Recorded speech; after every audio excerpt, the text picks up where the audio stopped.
Hi friends, இப்போ என்ன vlog பார்க்க போகிறோம் அப்படின்னு பார்த்தீங்கன்னா, புரட்டாசி மாதம் முதல் சனிக்கிழமை தலிகை தான் ஃப்ரெண்ட்ஸ் பார்க்க போகிறோம்.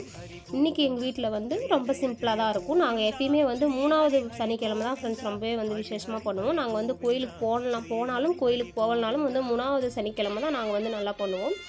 நாங்கள் வந்து இப்போ 2வது சனிக்கிழமை முடிஞ்சு திருப்பதிக்கு போகிறதுனால நான் வந்து 3வது சனிக்கிழமை தான் தலிகை வந்து ரொம்பவே ஸ்பெஷலாக இருக்கும்.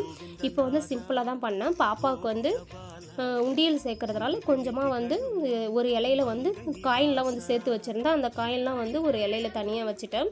அதுக்கப்புறம் வந்து நான் என்னெல்லாம் பண்ணியிருந்தேன்னு பார்த்தீங்களா, சாப்பாடு, சாம்பார், வடை, அப்பளம், பொரியல், அவ்வளோதான் ஃப்ரெண்ட்ஸ். நாங்கள் வந்து சிம்பிளாக தான் பண்ணியிருந்தேன். அதுக்கப்புறம் வந்து சாமியெல்லாம் கும்பிட்டு தீபம்லாம் ஏற்றிட்டு பாப்பா கையிலே வச்சுருந்த காயின்ஸ்லாம் எடுத்து அந்த உண்டியலில் வந்து பாப்பா கையிலே போட சொல்லிட்டேன். இவ்வளோ தான் ஃப்ரெண்ட்ஸ் நான் பண்ணியிருந்தது. நீங்கள் என்னெல்லாம் பண்ணீங்கன்னு சொல்லி கமெண்ட் பண்ணுங்கள். என்னோடய வீடியோ பிடிச்சிருந்தா லைக் பண்ணுங்கள். டாட்டா பாய்.